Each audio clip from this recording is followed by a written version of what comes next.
الحمد لله وكفى وسلام على عباده الذين اصطفى أما بعد أعوذ بالله من الشيطان الرجيم بسم الله الرحمن الرحيم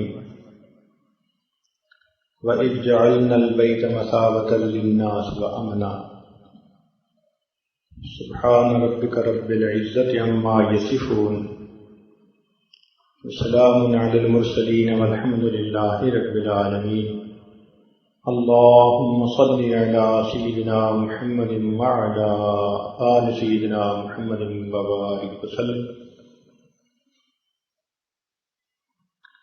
اللهم صل على سيدنا محمد وعلى آل سيدنا محمد وبارك وسلم اللهم صل على سيدنا محمد وعلى آل سيدنا محمد وبارك وسلم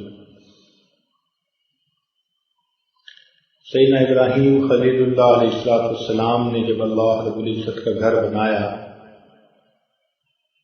تو ارشاد باری تعالی ہوا وَأَذِّن فِي النَّاسِ بِالْحَجِّ، اے میرے پیارے خلیل لوگوں میں ایک اعلان کر دیجئے، اذان دے دیجئے۔ اعلان کرنا آپ کا کام اور لوگوں تک اس پیغام کو پہنچانا یہ ہمارا کام ہے۔ چنانچہ جب یہ اعلان ہوا تو جتنی ارواح نے اس پر جتنی مرتبہ لبیک کہا اس کو دنیا میں اتنی مرتبہ اس گھر کا دیدار نصیب ہوگا۔ الحمدللہ ثم الحمدللہ کہ اللہ رب العزت نے ہمارے مسکینوں پر بھی مہربانی فرما دی اور ہمیں بھی یہاں حاضری کی توفیق عطا فرمائی۔ لہذا دل میں اللہ رب العزت کی محبت کو اور بڑھائیے۔ اللہ تعالیٰ بار بار اپنے گھر کا دروازہ آپ کے لیے کھولیں گے اگر ہیں آپ صادق اپنے اقرار محبت میں، اگر ہیں آپ صادق اپنے اقرار محبت میں، طلب خود کر لیے جائیں گے دربار محبت میں۔ جو بھی اپنے دل میں اللہ رب العزت کی محبت کو بھر لیتا ہے پھر اللہ تعالیٰ اس کے لیے یہاں آنا آسان فرما دیتے ہیں۔ یہ سجدوں کی سرزمین ہے۔ جتنے بھی انبیاء دنیا میں تشریف لائے اللہ تعالیٰ کے اس گھر کی طرف سب کا آنا ہوا۔ یہاں پر تو حج کے دنوں میں قدم قدم پہ سجدے ہوتے ہیں۔ آج ہم جن راستوں پہ چل کے جاتے ہیں ان راستوں پہ سجدے ہو رہے ہوتے ہیں۔ اس لیے جہاں ہم زندگی گزار رہے ہیں یہ سجدوں کی سرزمین ہے۔ معلوم نہیں جہاں ہمارا پاؤں پڑ رہا ہے وہاں کس اللہ والے نے اپنی پیشانی ٹیکی ہوئی ہو۔ اس لیے دل چاہتا ہے کہ یہاں تو انسان قدم بھی آہستہ رکھے تاکہ زمین کے اوپر بھی سختی سے پاؤں نہ پڑے۔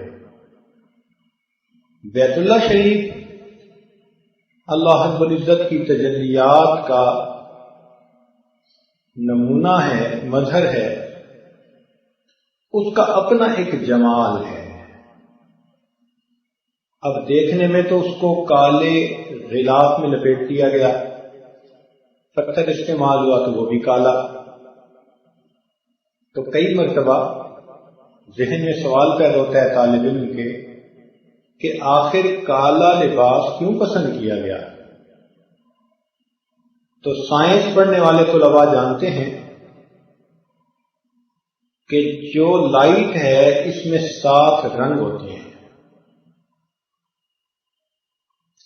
اگر یہ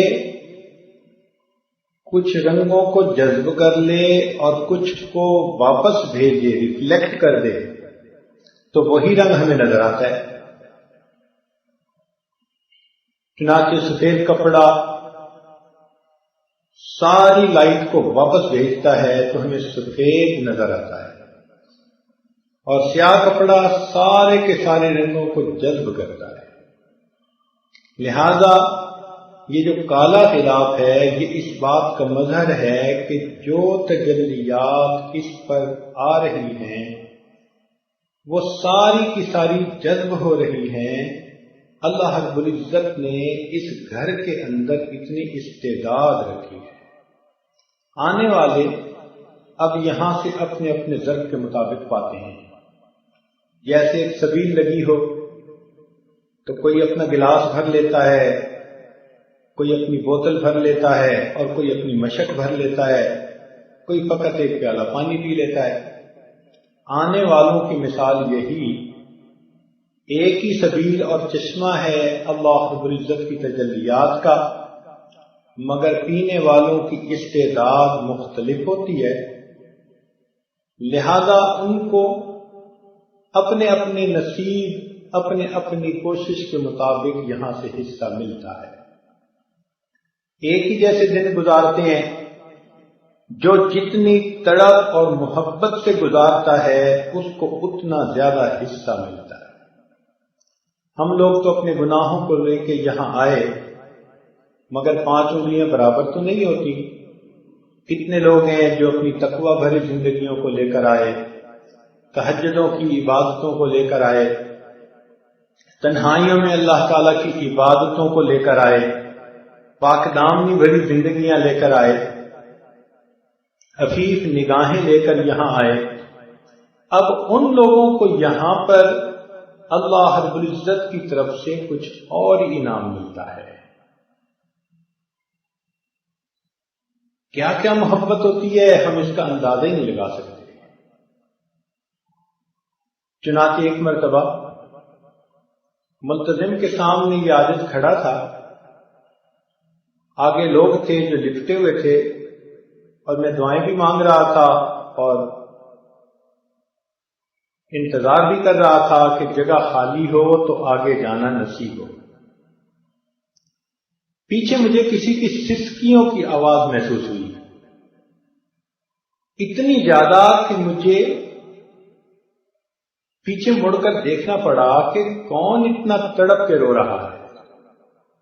جب میں نے ذرا ایسے پیچھے نگاہ کی تو عرب ملک کی کوئی عورت وہ پیچھے سر قطار کھڑی رو رہی تھی اور چاہتی تھی کہ آگے بڑھے۔ اس انداز کو دیکھ کر میں نے اس کو جگہ دے دی اور وہ آگے ہو گئی۔ اللہ تعالیٰ کی شان کے جو آگے بندے کھڑے تھے 2-3 ملتزم سے، وہ ایک ہی وقت میں سب ہٹے۔ اب ملتزم کے سامنے وہ عورت ہے، ادھر شرطہ پولیس نے بھی اسے دیکھ لیا، تو شرطہ اسے کہتا ہے کہ رخ کہ جاؤ یہاں سے۔ تو اس عورت نے اس پولیس والے کو دیکھ کر کہا کہ مجھے مت روکو، لیس ھذا بیت ابی، یہ تمہارے باپ کا گھر نہیں، یہ میرے پروردگار کا گھر ہے۔ اور یہ کہہ کر وہ جو عورت ملتزم سے لپٹی اور جس طرح دھاڑے مار کے روئی، میں حسرت ہی کرتا رہ گیا کہ کاش میرے دل میں بھی ایسی تڑپ موجود ہوتی۔ تو سب لوگ وقت تو ایک ہی جیسا گزارتے ہیں، مگر کوئی اس وقت کو تانبا بنا لیتا ہے، کوئی اس وقت کو چاندی بنا لیتا ہے، اور کوئی اس وقت کو سونا بنا لیتا ہے۔ اور آپ جانتے ہی ہیں کہ سونے، چاندی اور پیتل کے ریٹ میں کتنا زیادہ فرق ہوتا ہے۔ حضرت خواجہ سراج الدین رحمۃ اللہ علیہ ہمارے اکابر میں سے ہیں، بزرگوں میں سے۔ ان کے بارے میں آتا ہے کہ وہ حج کے موقع پر یہاں آئے اور حرم مکہ میں صرف 12 دن رہے، یعنی ایام حج، اور تھوڑا اس کے بعد جو طواف زیارت وغیرہ کرنے کا وقت ہوتا ہے، کل 12 دن یہاں رہے، اور 12 دن میں ان سے یہ کرامت صادر ہوئی کہ نہ انہوں نے کچھ کھایا، نہ پیا، نہ پیشاب، نہ پخانا۔ نہ کوئی چیز اندر گئی نہ کوئی چیز باہر نکلی. کسی نے کہا کہ حضرت آج 12واں دن ہے آپ نے کچھ نہیں کھایا. فرمانے لگے کہ میں کالا کتا اس پاک دیش کو آ کر کیسے ناپاک کروں؟ میں کالا کتا اس پاک دیش کو آ کر میں کیسے ناپاک کر لوں؟ چنانچہ اس ڈر سے کچھ نہ کھایا کہ کہیں مجھے حاجت نہ محسوس ہو اور اس مقدس سرزمین میں میری وجہ سے نجاست نہ پھیلے. یہ ان کی کرامت تھی، مگر اس سے اندازہ ہو سکتا ہے کہ کتنے ادب اور کتنی محبت کے ساتھ اللہ کے بندے یہاں آتے ہیں اور اپنا وقت گزارتے ہیں. اسی لیے ہمارے اکابر بیت اللہ شریف پر سفر کر کے آتے تھے اور اس سفر میں ہزاروں لوگ ان کے ہاتھوں پر بیعت توبہ کر لیا کرتے تھے. ہزاروں کی زندگیاں بدل جایا کرتی تھی. اور آج ہم اس سفر پر آتے ہیں اور زندگی بدل کے واپس نہیں جاتے الا ماشاء اللہ. لہذا ہمیں چاہیے کہ ان 15 دنوں کا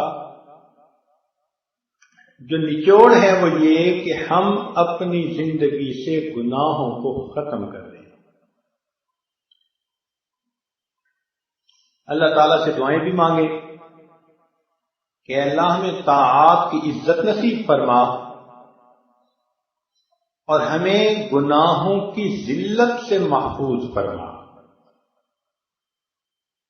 اے اللہ ہمیں طاعات کی عزت نصیب فرما اور ہمیں گناہوں کی ذلت سے محفوظ فرما. امام اعظم رحمۃ اللہ علیہ جن کے بارے میں آتا ہے کہ 40 سال عشاء کے وضو سے فجر کی نماز پڑھی. اب عرف میں یہ بات کر دی جاتی ہے تو کچھ لوگوں کو یہ سن کر بڑی حیرانی ہوتی ہے، وہ جی 40 سال میں کبھی بھی نہیں سوئے، کبھی بھی ان کو وضو بنانے کی ضرورت پیش نہیں آئی. تو بھائی عرف میں جو بات کی جاتی ہے اس میں للاکثر حکم الکل، اکثر کے لیے کل کا حکم لگا دیا جاتا ہے. اس کی مثال یوں سمجھیں کہ ایک مدرسے کے استاد تھے، پہلے پڑھتے رہے پھر ساری عمر پڑھاتے رہے، فوت ہو گئے تو ہم آپس میں بات چیت کرتے ہوئے کہتے ہیں وہ جی انہوں نے تو ساری عمر پڑھنے پڑھانے میں لگا دی. اب اس کا کیا مطلب ہوتا ہے کہ ان کو کبھی جمعے کی چھٹی بھی نہ ہوئی، کبھی بیماری کی چھٹی بھی نہ کی. مقصد یہ ہے کہ ان کا زندگی بھر کا معمول یہ رہا، ترتیب یہ رہی. اسی طرح امام اعظم رحمۃ اللہ علیہ کے 40 سال کی ترتیب یہی ہے، اور یہ چیز قرآن سے بھی ثابت، حدیث سے بھی ثابت. اچھا دیکھیں ملکہ بلقیس کے بارے میں قرآن مجید کے یہ الفاظ ہیں جو کلام خداوندی ہے، وَأُوتِيَتْ مِن كُلِّ شَيْءٍ، کہ اس ملکہ کو ہر چیز ملی تھی. اب کوئی صاحب اگر پوچھیں کہ جی آج کے دور کی آئس کریم کو کھاتی تھی، ایئر کنڈیشنر اس کے پاس موجود تھے، رولز رائس کی گاڑی میں وہ سفر کرتی تھی، اس لیے کہ کلی شیء، کل کا لفظ استعمال ہوا، تو اس کو کہیں گے کہ آپ اپنے دماغ کا علاج کروائیں، اس لیے کہ عرف میں بادشاہوں کے پاس جو کچھ ہوتا ہے اس ملکہ کے پاس وہ سب کچھ موجود تھا. اس کو کہا گیا وَأُوتِيَتْ مِن كُلِّ شَيْءٍ، تو لفظ تو کل کا استعمال ہوا. اسی طرح تورات کے بارے میں آتے ہیں تفصیلا لِكُلِّ شَيْءٍ. اب کل کے لفظ کو کوئی پکڑ کے بیٹھ جائے اور کہے جی کہ کیا تورات کے اندر ہر چیز کی تفصیل ہے تو چینی کے کارخانے بنانے کی تفصیل ہے، اس کو کہیں گے پاگل انسان. انسان کی رہبری کے لیے، ہدایت کے لیے جس بھی بات کی ضرورت ہے، ہر اس اصول کی تفصیل اللہ نے اس میں بتا دی. تو لفظ تقل کا استعمال ہوا مگر عرف کو دیکھا جاتا ہے. تو اسی طرح جب کہتے ہیں کہ امام اعظم رحمۃ اللہ علیہ نے 40 سال عشاء کے وضو سے فجر کی نماز پڑھی، تو یہ سمجھ میں آنے والی بات ہے. اب کئی خشک کے قسم کے لوگ ہوتے ہیں، ان کو یہ بات ہضم ہی نہیں ہوتی. چلے نبی علیہ الصلوۃ والسلام کا ایک عمل پیش کرتے ہیں کہ حنین میں آپ صلی اللہ علیہ وسلم نے ارشاد فرمایا، انا النبی لا کذب انا ابن عبد المطلب. اب اگر کوئی ان الفاظ کو پکڑ کے بیٹھ جائے تو وہ کہے گا جی کہ بیٹے تو تھے عبداللہ کے، تو عبد المطلب کا نام کیوں لیا؟ تو اس کو کہیں گے کہ اگرچہ بیٹے تھے عبداللہ کے مگر دادا کا نام عرف میں لے لیا جاتا ہے، اور وہی نبی کے سامنے لیا. تو مقصد بتانے کا یہ تھا کہ امام اعظم رحمۃ اللہ علیہ کی 40 سال کی زندگی کا یہ معمول رہا. چنانچہ جب ان کی وفات ہوئی تو ہمسائے میں ایک بچہ اپنے والدین کے ساتھ چھت پہ سوتا تھا. اس نے اپنے والد سے سوال پوچھا کہ ابو، وہ جو ساتھ والے مکان پہ رات کو ہمیں ایک ستون نظر آتا تھا، مینارہ سا نظر آتا تھا، وہ اب نظر نہیں آ رہا، کیا ہوا؟ وہ گر گیا؟ تو اس کے والد نے کہا کہ بیٹے، وہ مینارہ نہیں تھا، وہ تو ابو حنیفہ تھے جو ساری رات قیام میں گزار دیا کرتے تھے. اب وہ فوت ہو گئے، اب تم اس مینارے کو یہاں نہیں دیکھو گے.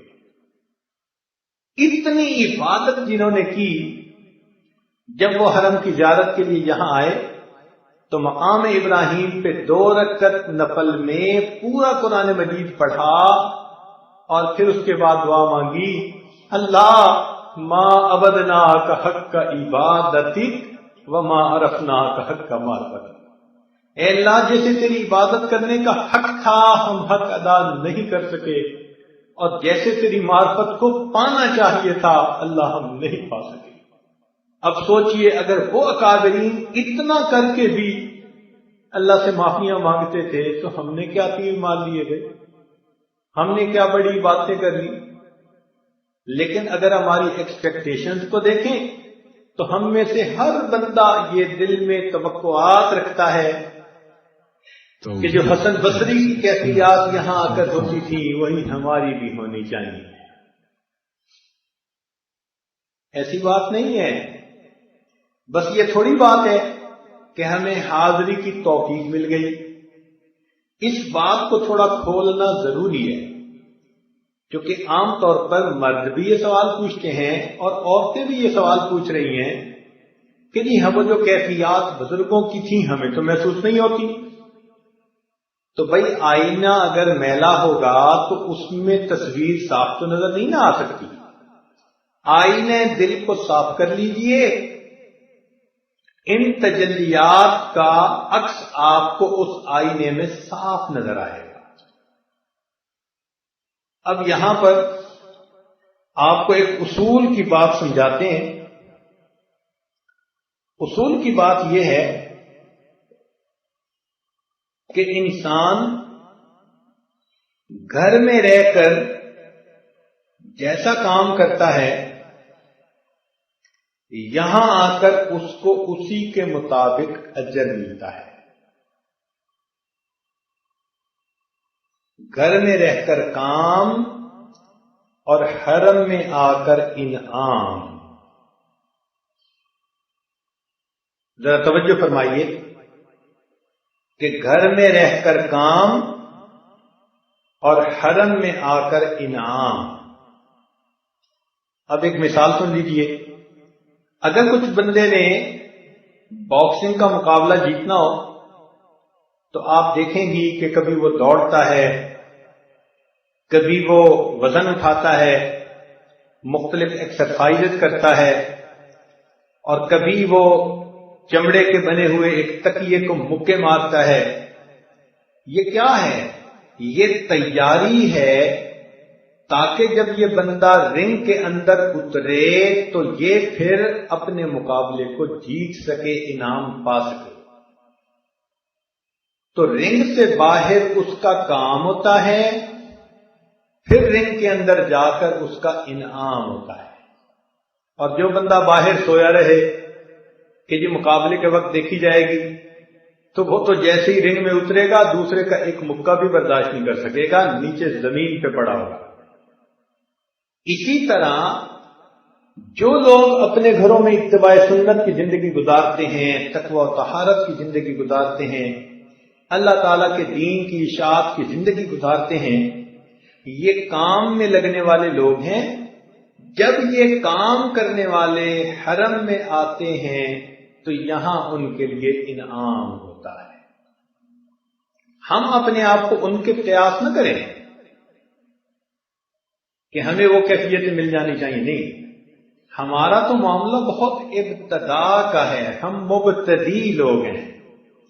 اور مبتدی کے لیے تو اگر آقا اپنے گھر کا دروازہ کھول کر جوتوں میں بھی اس کو بیٹھنے کی اجازت دے دے تو یہ بھی بڑی بات ہوتی ہے۔ اگر کوئی کسی سے ناراض ہونا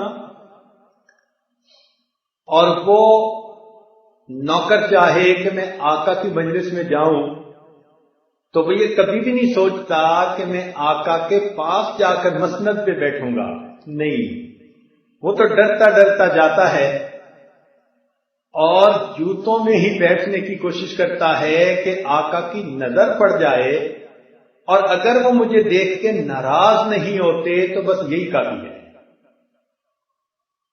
اسی لیے فرمایا اولئک ما کان لہم ان یدخلوها الا خائفین، ان لوگوں کو چاہیے کہ یہ حرم میں داخل نہ ہو مگر ڈرتے ہوئے، خوف زدہ ہوتے ہوئے۔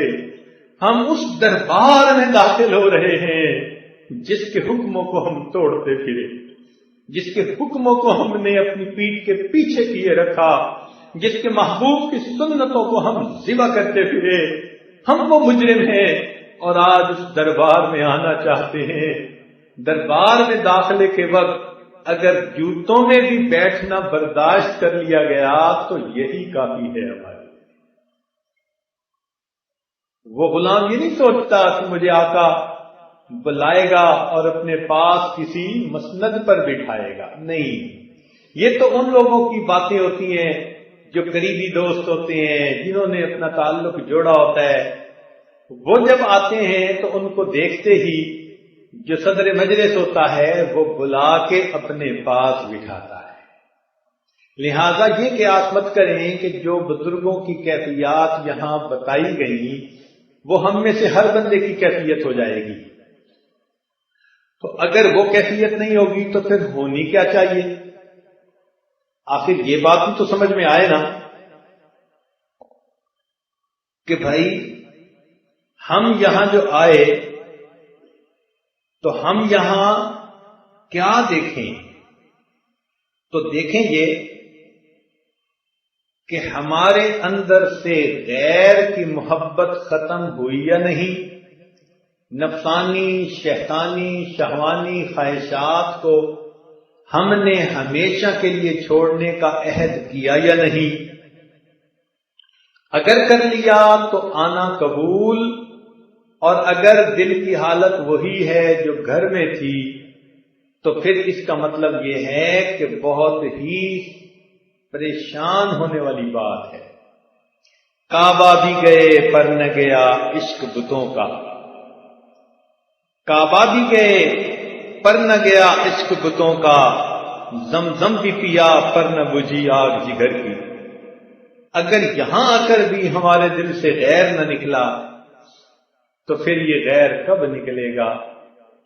اس لیے فکر مند ہونے کی ضرورت ہے، اور یہاں پر ساری شیطانی شہوانی محبتوں سے سچی توبہ کر کے ایک اللہ رب العزت کی محبت کو دل میں بسانے کی ضرورت ہے، اللہ رب العزت سے لو لگانے کی ضرورت ہے۔ فقط تمناؤں سے کام نہیں بننا، کہ ہماری ایکسپیکٹیشنز ہیں کہ جی ہم یہاں عمرے پہ آئے ہیں، اب ہمیں بھی کوئی تجلیات نظر آئیں گی اور پتہ نہیں کیا کیا کیفیات نظر آئیں گی. نہیں، سنیے اور دل کے کانوں سے سنیے. ہے عمل لازم تکمیل تمنا کے لیے، ہے عمل لازم تکمیل تمنا کے لیے، ورنہ رنگین خیالات سے کیا ہوتا ہے، بے عمل دل ہو تو جذبات سے کیا ہوتا ہے، دھرتی بنجر ہو تو برسات سے کیا ہوتا ہے. غور کریں کہ کہیں دل کی دھرتی بنجر نہ ہو، کہیں پتھر نہ بنا ہوا ہو دل. اگر دھرتی بنجر ہوئی، دل پتھر ہوا، تو رحمتوں کی برسات جہاں برس رہی ہے، لیکن ہمیں یہاں وہ کچھ نہیں ملے گا جو ہم دل میں توقعات کر رہے ہیں. اس لیے ہمیں یہاں پر جو تھوڑا سا وقت رہ گیا وہ بہت ہی زیادہ فکر مندی سے گزارنے کی ضرورت ہے. تھوڑا وقت رہ گیا، اور یہ بھی حرم میں بیٹھے ہوئے نیک لوگ کا مجمع ہوتا ہے جو عمرے کے لیے آتے ہیں، تو ہم یہاں پر اس مجمع کی برکت میں خوب دعائیں مانگ لیا کریں. طواف والوں کے ساتھ شامل ہو کے خوب دعا مانگ لیا کریں گے. وقت گزرتا جا رہا ہے، معلوم نہیں پھر کس کو یہ موقع نصیب ہوگا، کس کو نصیب نہیں ہوگا. درد والے یہ دکانیں نہ بڑھا کر چل دیں، درد والے یہ دکانیں نہ بڑھا کر چل دیں، ٹھہرو منصور ہمیں دل کی دوا لینے دو. دل کی دوا لے لیجئے. ایسا نہ ہو کہ گاڑیوں میں بیٹھ کے واپسی کا سفر شروع ہو جائے اور ہمیں درد دل کی پڑیا بھی نہ ملی ہو. اس وقت کو غنیمت سمجھ لیجئے اور خوب اچھا یہاں وقت گزاریے. اور یہ بھی سوچ لیجئے کہ پہلے تو پتہ نہیں تھا کہ آنے سے پہلے بھی تیاری کی جاتی ہے. اب احساس ہو گیا کہ یہاں آنے سے پہلے اس کی تیاری گھر میں کرنی ہوتی ہے.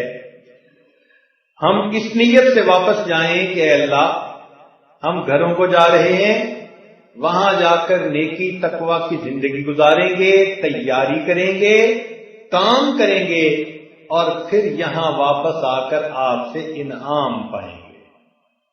یہ حسرت رہ گئی پہلے سے حج کرنا نہ سیکھا تھا، یہ حسرت رہ گئی پہلے سے حج کرنا نہ سیکھا تھا. کفن بردوش جا پہنچے مگر مرنا نہ سیکھا تھا. یہ دیوانے اگر پہلے سے کچھ ہوشیار ہو جاتے، حرم میں بن کے محرم صاحب اسرار ہو جاتے. اگر ہم نے محنت کی ہوتی تو ہم نے جو احرام باندھا تھا، تو احرام باندھنے کے بعد ہمارے دل کے اندر معلوم نہیں کیا کیا نعمتیں آ جاتی. توحید-سنت.com ایک نقطے کی بات جو سمجھنی چاہیے کہ اکثر جوانوں کے دل میں یہ سوال پیدا ہو رہا ہے کہ جی کیسے پتہ چلے کہ ہمارا یہ سفر قبول. تو اس کی یہ پہچان ہے کہ آپ کو کوئی آنکھوں سے نور نظر نہیں آئے گا، کوئی آپ کے گلے میں ہار نہیں ڈالا جائے گا. پہچان سفر کے قبول ہونے کی یہ کہ ہم نے اس سفر کو کتنے اچھے اعمال کے ذریعے سے آباد کیا ہے. اگر یہاں قیام کے دوران ہم تلاوت بھی کرتے رہے، طواف بھی کرتے رہے، راتیں بھی حرم میں گزری اور خوب جی بھر کے دعائیں بھی مانگتے رہے، تو اس بات کی یہ دلیل ہے کہ اللہ رب العزت کے ہاں یہ سفر قبول ہے. ایک بزرگ فرمایا کرتے تھے کہ اے دوست، اگر تو اللہ رب العزت کے ہاں اپنا مرتبہ دیکھنا چاہے تو اس بات پر غور کر کہ اس نے تجھے کس کام میں لگا رکھا ہے. اگر تو اللہ تعالیٰ کے ہاں اپنا مرتبہ دیکھنا چاہے تو یہ دیکھ کہ اس نے تجھے کس کام میں لگا رکھا ہے. اگر تجھے اس نے نیکیوں میں مصروف کر رکھا ہے، دین کے کام میں لگا رکھا ہے، اقامت دین کی کوششوں میں لگا رکھا ہے، تو یہ اس بات کی دلیل کہ اللہ کے ہاں تیرا مرتبہ بلند ہے۔ اور اگر اس نے تجھے دنیا کے پیچھے بھگا رکھا ہے، دنیا آگے آگے تو پیچھے پیچھے، تو یہ اس بات کی دلیل کہ ابھی تمہیں بہت کام کرنا باقی ہے۔ اب اگر اس اصول کو ہم سامنے رکھیں تو ہماری اب پہچان یہ ہوگی کہ اگر یہاں آ کر ہمارا وقت حرم میں زیادہ گزرا تو شکر ادا کرنا چاہیے، اور اگر مارکیٹ اور بازاروں کی دکانوں پہ زیادہ گزرا تو استغفار زیادہ کرنا چاہیے۔ اگر ہماری نگاہیں بیت اللہ کو دیکھ کے ٹھنڈی ہوتی رہی تو اللہ کا شکر ادا کرنا چاہیے، اور اگر دکانوں پہ نئی سے نئی چیزیں دیکھ کے، کپڑوں کے نئے نئے ڈیزائن دیکھ کے حسرت ہی بڑھتی گئی، یہ خریدوں یہ خریدوں، تو پھر ہمیں استغفار کرنے کی ضرورت ہے۔ اگر ہمیں قبولیت دعا کے مقامات پر عبادت کی توفیق مل گئی تو شکر ادا کرنے کی ضرورت ہے، اور اگر بازار کی ہر دکان پر جہاں جانا ہوتا ہے ہم پہنچ گئے اور اعمال رہ گئے تو پھر ہمیں استغفار کی ضرورت ہے۔ تو نظر اس پر رکھیں کہ ہمارا ٹائم گزرا کیسے۔ اب اس کا یہ مطلب نہیں ہے کہ یہاں آ کے ہدیے تحفے نہیں خریدنے ہوتے، وہ بھی سنت عمل ہے، خریدنے چاہیے، مگر ہر کام کا ایک تناسب ہوتا ہے۔ حرم کے اندر وقت کا گزرنا اصل ہے، اور یہاں سے تحفے تحائف لے کے جانا یہ اس کی فرع ہے۔ تو اس لیے اگر پہلے اس میں کوئی کمی کوتاہی رہی تو جو وقت باقی ہے اب اس کو کما لیجئے۔ امتحان دینے والا بچہ جب دیکھتا ہے کہ وقت تھوڑا رہ گیا اور سوال زیادہ ہیں تو وہ جلدی جلدی سوال کرنے کی کوشش کرتا ہے۔ ہم بھی یہ جو چند گھنٹے باقی رہ گئے اس میں جلدی جلدی سے اپنے رب کو منانے کی کوشش کریں۔ ایسے بھی ہمارے گروپ میں لوگ ہیں کہ جن کو بار بار ملتزم پہ حاضری نصیب ہوئی، ایسے بھی ہیں جن کی راتیں پوری کی پوری حرم میں جاگتے گزر گئیں، طواف کرتے ہوئے کسی کے پاؤں میں چھالے پڑے، کسی کی آنکھیں رو رو کے سوج گئیں، مختلف انداز سے وقت گزارا، کسی نے 50 طواف کیے، کسی نے 40 طواف کیے، کسی نے 2 قرآن مجید پڑھے، کسی نے 3 قرآن مجید مکمل کیے۔ سبحان اللہ، ہر ایک نے اپنی طرف سے کوشش کی۔ ظاہرہ یوں نظر آتا ہے کہ ہمارے اس گروپ اور جماعت کے دوست احباب خوب کوشش کرتے رہے اللہ تعالیٰ کی طرف آگے بڑھنے کی، عورتوں نے بھی خوب کوشش کی، لیکن شاید جس تیز رفتاری سے ہمیں اللہ کی طرف بھاگنا چاہیے تھا ہم وہ رفتار حاصل نہ کر سکے۔ حق تو یہ تھا کہ فَفِرُّوا إِلَى اللَّهِ، اللہ کی طرف فرار اختیار کرو۔ ہم آتے اور حرم میں ایسا وقت گزرتا کہ بس من صاف ہو جاتا اور اللہ کی نظر عنایت ہم پر ہو جاتی۔ تاہم ہم نے قدم آگے تو بڑھائے، گو سفید اتنی نہیں تھی جتنی کہ ہونی چاہیے تھی۔ اب جو وقت باقی رہ گیا اس میں تھوڑا سفید بڑھا لیں، آج کی رات اپنے رب کو منا لیں۔ ایک کام کریں کہ تسلی کی 2 رکعت حرم میں ضرور پڑھتے جائیں۔ یہ بات ذرا سمجھنے والی ہے۔ تسلی کی 2 رکعت حرم میں پڑھتے جائیں، جن 2 رکعت میں اللہ کے سوا کسی غیر کا خیال نہ ہو۔ حدیث پاک میں آتا ہے من صلی رکعتین، جس بندے نے 2 رکعتیں اس طرح سے پڑھی کہ اس کو کسی بھی غیر کا یعنی بیرونی چیز کا خیال نہ آیا، غفر له ما تقدم من ذنبی، ان 2 رکعتوں پر اللہ تعالیٰ اس کے پچھلے سب گناہوں کو معاف فرما دیتے ہیں۔ تو اب جو وقت باقی رہ گیا اس میں تسلی کی 2 رکعت پڑھی ہے۔ ہو سکتا ہے آپ ایک بار ٹرائی کریں نہ ملے، دوبارہ کوشش کریں، تیسری بار کوشش کریں، پتہ نہیں 10 رکعتوں کے بعد کوئی 2 رکعت ملے یا 100 رکعت کے بعد ملے، اللہ جانے، لیکن کوشش کر لیں کہ آج کی رات میں تسلی کی 2 رکعت پڑھ جائیں، ایسی 2 رکعت کہ جس پر اللہ تعالیٰ پچھلے سب گناہوں کو معاف فرما کے آئندہ ایمانی اسلامی قرآنی زندگی بسر کرنے کی توفیق عطا فرمائے۔ ایسی 2 رکعت کہ بس اللہ کی محبت میں ڈوب کے پڑھی، جیسے علامہ اقبال نے کہا تھا، مجھے کیا خبر تھی رکوع کی، مجھے کیا پتا تھا قیام کا، مجھے کیا خبر تھی رکوع کی، مجھے کیا پتا تھا قیام کا، تیرے نقش پا کی تلاش تھی کہ میں جھک رہا تھا نماز میں۔ ہم بھی اسی طرح 2 رکعت پڑھیں اور ہمیں بھی اپنے محبوب حقیقی کے نقش پا کی تلاش، اسی کی محبت میں دیوانے ہو کے پڑھ رہے ہو اور ہمیں ماں سوا کا کچھ پتہ نہ ہو، ساری دنیا سے بیگانے بن جائیے اور اپنے من سے یگانہ ہو جائیے، سارے جہاں سے بے خبر، اپنے جہاں سے باخبر۔ اگر ایسے کر کے ہم نے 2 رکعت تسلی کی پڑھ لی تو پھر انشاءاللہ اللہ رب العزت کی رحمتوں کو سمیٹنا آسان ہوگا، برکتیں سمیٹنا آسان اور ان کو محفوظ رکھنا یہ مشکل کام۔ ایک آخری بات یہی ہے کہ جو کچھ اللہ تعالیٰ کی طرف سے نام ملا، اب اپنے دل کی حفاظت کیجیے۔ ہمارے دل کے اس نور کو خراب کریں گے ہمارے گناہ، آنکھوں سے ہوں، زبان سے ہوں، کان سے ہوں، دل دماغ سے ہوں، شرمگاہ سے ہوں، جیسے بھی ہوں، یہ گناہ اس نور کو ختم کر دیں گے۔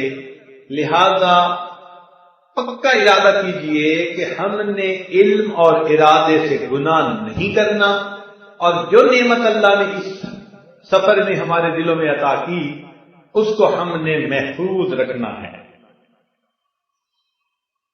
یوں سمجھیے کہ بس جتنے بھی لوگ یہاں آئے سفر میں، قافلے میں، سارے کے سارے اصحاب کہف تھے، اور میری حالت اصحاب کہف کے کتے کی مانند تھی، اور جس طرح اصحاب کہف کا ساتھ دینے سے اس کتے کے ساتھ بھی اللہ نے جنت کا وعدہ فرما دیا، شاید ان نیک لوگوں کے گروہ کے ساتھ، جماعت کے ساتھ آنے سے اللہ تعالیٰ میرے اوپر بھی رحمت کی نظر فرمائے۔ رہے طلب میں سوار سب ہیں، پیادہ مثل غبار میں ہوں، سارے سواریوں پہ سوار ہو کے بھاگ رہے ہیں منزل کی طرف، ایک اگر پیادہ پیدل چل رہا ہوں تو وہ میں ہوں۔ رہے طلب میں سوار سب ہیں، پیادہ مثل غبار میں ہوں، تیرے گلستان میں گل تو سب ہیں، بس ایک اگر ہوں تو خار میں ہوں۔ اے اللہ، یہ سارے کے سارے پھول ہیں، اور اگر ایک کوئی کانٹا ہے تو اللہ وہ کانٹا میں ہوں۔ رہے طلب میں سوار سب ہیں، پیادہ مثل غبار میں ہوں، تیرے گلستان میں گل تو سب ہیں، بس ایک اگر ہوں تو خار میں ہوں۔ مجھے بھی کچھ فکر آخرت ہو، بہت ہی غفلت شعار میں ہوں، رہا میں بیکار زندگی بھر، بس اب تو مشغول کار میں۔ اب تک جو بیکاری کی زندگی گزاری، اے اللہ اب ہمیں کام کی زندگی عطا فرما دی، اور ہم دعائیں مانگے اور جی بھر کے دعائیں مانگے، اور دعا یہ مانگے کہ اے اللہ ہم آپ کے بندے، آپ کے مہربانی سے، آپ کے کرم سے یہاں پہنچے اور چند دن یہاں گزارنے کا موقع ملا، اے اللہ اب ہماری امیدوں سے بڑھ کر ہمیں اجر عطا فرما دی، اس لیے کہ ہم نے یہ سنا ہے کہ مزدور خوش دل کندکار بیش، کہ جس مزدور کا دل خوش ہوتا ہے وہ پھر اور زیادہ بڑھ بڑھ کے کام کرنے کی کوشش کرتا ہے۔ اے مولا، جو چند دن یہاں گزارے ہیں ہماری امیدوں سے بڑھ کر عطا کر دیجیے، ہماری مغفرت کر دیجیے، ہمارے دلوں کو خوش کر دیجئے تاکہ ہم آپ کے دین کے کام کو کرنے کے لیے بڑھ بڑھ کے آگے جائیں۔ اور اللہ تعالیٰ سے یہ بھی مانگیے کہ جب اللہ نے آپ نے اپنا گھر ایک مرتبہ دکھا دیا، اب یہاں بار بار زندگی میں حاضری کی توفیق عطا فرما دیجیے گا۔ اور اے اللہ، اب ہم اس در کو نہیں چھوڑنا چاہتے۔ گر پڑ کے یہاں پہنچا، مر مر کے اسے پایا۔ گر پڑ کے یہاں پہنچا، مر مر کے اسے پایا۔ چھوٹے نہ الہی اب سنگے درے جانا۔ اے اللہ، اس چوکھٹ پہ ہم تھک تھک کے یہاں پہنچے۔ اللہ، کتنی مشکلوں کے بعد ہمیں آپ کے گھر کی چوکھٹ پکڑنے کی توفیق ہوئی۔ گر پڑ کے یہاں پہنچا، مر مر کے اسے پایا۔ چھوٹے نہ الہی اب سنگے درے جانا۔ اے اللہ، اب اس در کو ہم نہیں چھوڑنا چاہتے۔ اللہ، ہمیں پیچھے نہ ہٹنے دینا، ہماری حفاظت فرما لینا، اور جتنا ہمارے دل میں نیک مرادیں ہیں اللہ ان کو پورا کر دینا۔ رب کریم ہمارے ساتھ درگزر کا معاملہ فرمائیے اور ہمارے اس سفر کو قبول کر لیجئے، اور جو وقت تھوڑا سا باقی رہ گیا اللہ اس تھوڑے سے وقت کو خوب محبت اور خوب جو ہے چاہت کے ساتھ، دل کی حرارت کے ساتھ یہاں اعمال میں گزارنے کی توفیق عطا فرمائیے، اور جو ہم سے غفلتیں کوتاہیاں ہوئیں اے مالک ان کو معاف فرما دیجئے۔ وآخر دعوانا ان الحمد للہ رب العالمین۔ تھوڑی دیر کے لیے مراقبہ ہو جائیے۔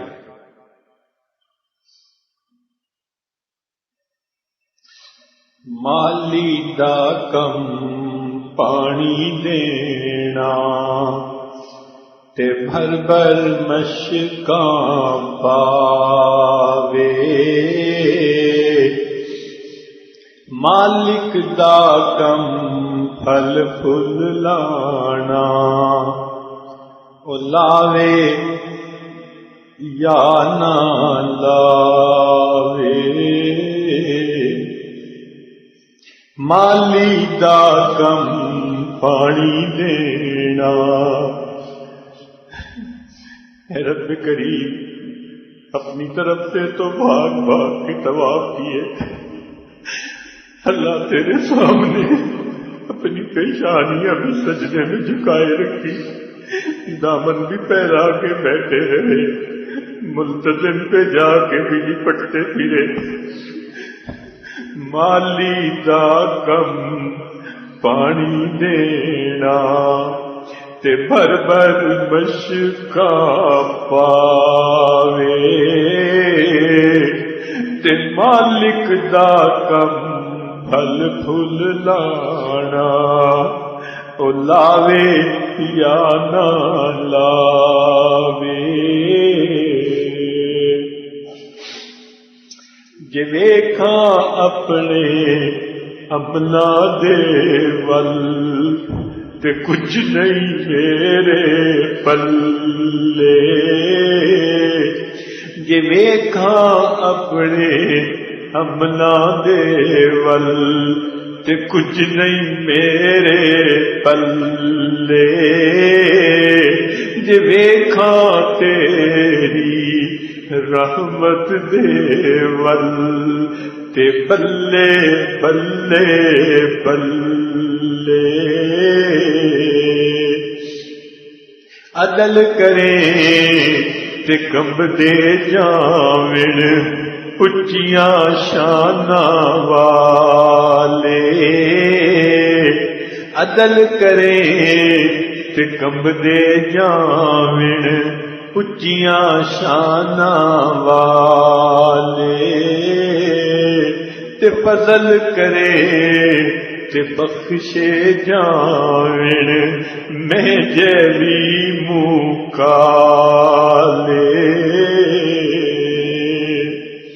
عاشق دا کم رونا دھونا تے بن روڑ نہیں منظوری، عاشق دا کم رونا دھونا تے بن رون نہیں منظوری دل روے چاہے اکھیاں روون تے وچ عشق دے رون ضروری تے کوئی تے روون دید دی خاطر تے کوئی روندے وچ حضوری تے آزم عشق وچ رونا پیندا بھاویں وصل ہوئے بھاویں دوری مالی دا کم پانی دینا تے بر بر مشکا پاوے تے مالک دا کم پھل پھل لانا او لاوے یا نہ لاوے جیڑا لطف ہے رومن اندر او وچ بیان نہ آوے جیڑا لطف ہے رومن اندر او وچ بیان نہ آوے رونا دل دی میل اتارے نال رٹھڑے یار مناوے جیڑا لطف ہے رومن اندر او وچ بیان نہ آوے رونا دل دی میل اتارے نال رٹھڑے یار مناوے روون دون والا یارو کدی دوزخ وچ نہ جاوے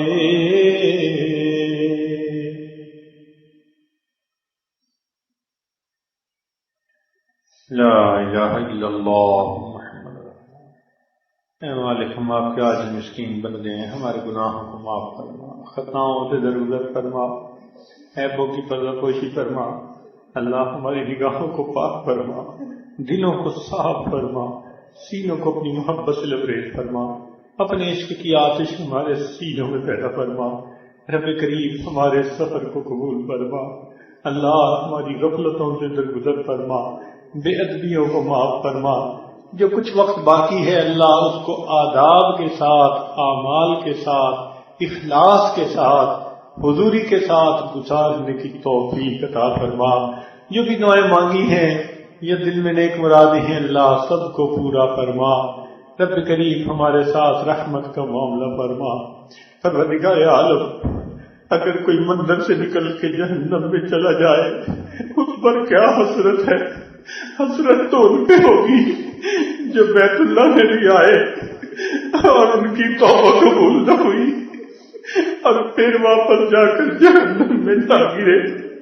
اللہ اللہ ہم آپ کے گھر سے نکل کے تو جہنم میں نہیں جانا چاہتے، میرے مولا کرم کر دے، اللہ رحم فرما دے میرے مولا، اے میرے مولا کرم فرما دے، اللہ مہربانی فرما دیجیے، ہماری بخشش فرما دیجیے، اللہ بخشش فرما دیجیے، اللہ ہمارے گناہوں کو معاف فرما دیجیے، رب کریم اپنی رحمت کا معاملہ فرما دیجیے اور ہماری دعاؤں کو اپنی رحمت سے قبول فرمائیے۔ اللہ اولادوں کو نیکوکار بنا، فرما بردار بنا، ماں باپ کی آنکھوں کی ٹھنڈک بنا۔ اے اللہ اولاد کے غموں سے محفوظ فرما، اولاد کے دکھوں سے محفوظ فرما۔ رب کریم جو نیک مرادیں دلوں میں ہیں سب کو پورا فرما۔ اے اللہ آپ سے نبی صلی اللہ علیہ وسلم نے جو خیریں مانگی سب خیریں ہمیں بھی نصیب فرما، جن شرور سے پناہ مانگی ہمیں بھی پناہ عطا فرما۔ ربنا تقبل منا انك انت السميع العليم تب علينا انك انت التواب الرحيم۔ صلی اللہ تعالی علی حبیبہ سیدنا محمد وآلہ واصحابہ اجمعین برحمتک یا ارحم الراحمین۔